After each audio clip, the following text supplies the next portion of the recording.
mucha frecuencia algunos, e incluso algunos importantes, enseñan que Jesucristo es una especie de transgresor, de revolucionario no solo político, sino también religioso. Y que en realidad seguir a Jesucristo significa que cada uno haga lo que le dé la gana en el campo moral y por supuesto que cada uno crea en lo que quiera en el campo dogmático. Esto es cada vez más fuerte, esta corriente es cada vez más poderosa y hablo por supuesto de dentro de la Iglesia. ¿Por qué?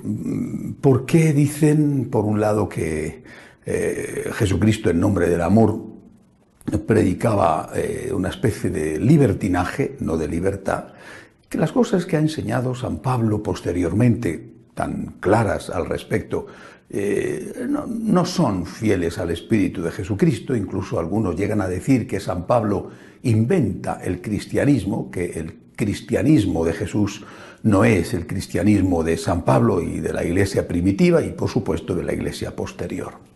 Otros afirman que el Jesucristo en realidad tiene que ser continuamente modernizado, porque de lo contrario su mensaje, si no se actualiza, es un mensaje que no sirve a los hombres. Y esta modernización es en realidad una mundanización del mensaje.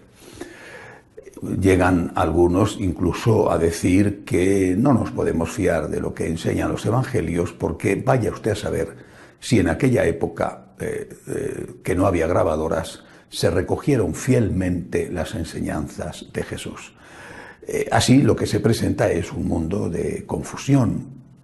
¿Qué enseñó Jesús? ¿Quién lo sabe?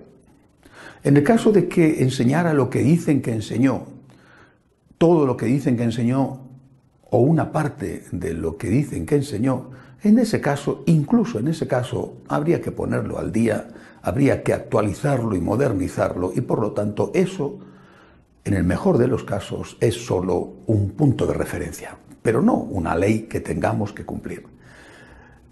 Esta predicación, este modelo de iglesia, no es la iglesia de Jesucristo, no lo es. Al menos no es la iglesia en la que yo creo y desde luego no es la iglesia en la que creía San Francisco de Asís, Santa Teresa de Jesús, San Ignacio de Loyola, todos ellos, por cierto, anteriores al concilio y que según estos hay que olvidarlos, hay que dejarlos atrás como ropa vieja. No es la iglesia de los mártires de los primeros siglos y tampoco de los mártires más recientes, los mártires de Nigeria, los mártires de España, los mártires de México. También esos hay que dejarlos de lado porque están tan anticuados, son tan viejos, aunque algunos sean de nuestros propios días. Lo que importa es la nueva iglesia que cada uno va a hacerse a su imagen y semejanza, como el que hace, no el Dios que hace al hombre a su imagen, sino como el hombre que hace a Dios a su imagen, a su semejanza, a su capricho.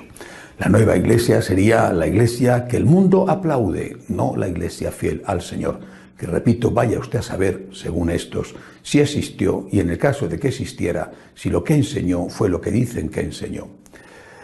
En cambio, otros preferimos escuchar las palabras de Jesús, incluso estas. He venido a dar plenitud a la ley, no a derogar la ley. A dar plenitud significa que, por ejemplo, es más importante el hombre que el sábado, pero no significa que no haya que respetar los 10 mandamientos. Dar plenitud a la ley significa que en caso de excepción tú tienes que poner la caridad por encima de otras cosas. Vas a misa el domingo y te encuentras con que una persona está desangrándose en la calle, tienes que atender a esa persona aunque pierdas la misa del domingo. Esto es lo que nos ha enseñado la Iglesia siempre, de toda la vida ha enseñado lo mismo, que primero es el amor, pero de ahí a decir y a justificar el que no tienes que cumplir la ley porque no te apetece, porque no te da la gana, porque lo que quieres es darle gusto a tu cuerpo, hay una enorme diferencia y de luego no es justo, es ofensivo incluso para la razón, achacar esto a las enseñanzas de Jesús. Jesús es el libertador, pero no para caer en el libertinaje. Jesús nos enseña el camino de la libertad, pero el camino de la libertad es el camino del amor, el camino de la cruz, el camino del amor verdadero que se esfuerza, y no una libertad que en realidad nos está haciendo esclavos de nuestros instintos. Si lo que queremos es ser fieles a esos instintos, en lugar de ser fieles a Jesucristo, si lo que queremos ser es esclavos de nuestros deseos, en lugar de ser siervos de Cristo, bueno, pues entonces cada uno que elija y que forme su propia iglesia, porque hay tantas, ¿qué más da? ¿Una más? Pues una más. Haga usted su iglesia, pero no diga que esta es la Iglesia Católica, la Iglesia de Jesucristo, porque la Iglesia Católica cree en la divinidad de Cristo, cree que su mensaje es eterno.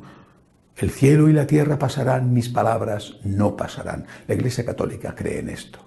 Y como cree en esto, está dispuesta la Iglesia Católica, y llevamos 2000 años, a dar la vida por preservar íntegro este mensaje. Y eso no los justos y santos, sino nosotros los pecadores. Nosotros los pecadores estamos dispuestos a dar la vida por este mensaje de Jesús, incluso aunque no seamos capaces, por desgracia, de cumplir íntegramente este mensaje. Que Dios nos ayude a ser fieles, a no manipular el mensaje de Cristo, a poner Cristo y sus enseñanzas por encima de nuestros caprichos. Que así sea.